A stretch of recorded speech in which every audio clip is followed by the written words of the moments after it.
See where the power line towers hit the skyline up there? Yeah. Super King Mine is in that valley right straight below those. We built a road from there down to here. In fact, we don't have time to go look at it today, but up off of this road, which you can get to off the highway, there's a little section of the old haul road where the wagon ruts are still preserved in the rock. Very cool. This road right here, you see going up that way to the highway? Yeah, just a little ways down from that, there's a big sign. Big drive right up in there. The trail goes right through there as well. Now, they brought it up the hill here. This is basically the wagon yard and wood yard. It didn't look like this because they leveled off the top of it with tailings after the mill got going. So it was a lot smoother surface up here than you see now.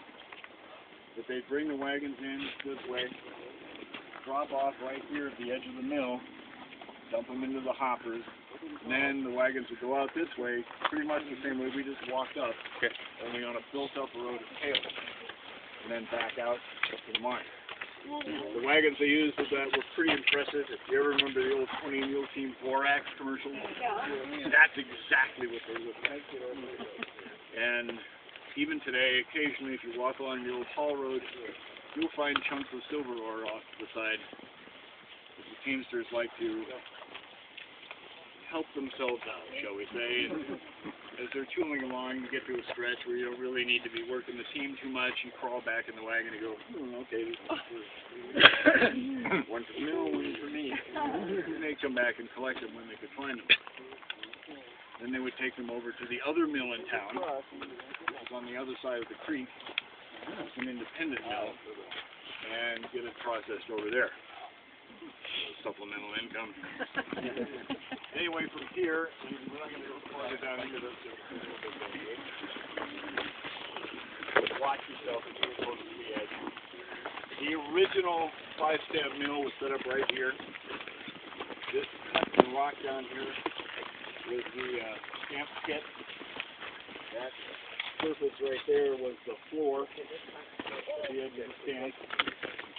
And eventually this thing ended up with about 40 stamps. Ran 24 hours a day, 7 days a week. But the big boiler and engine room was here. Another stamp bank was over there. There's 20 over there, 20 over here. And on the second level down, we had sorting tables and all that sort of stuff. They used different processes after that. Liquidation for a while, amalgamation for a while. The drying ovens were named for that.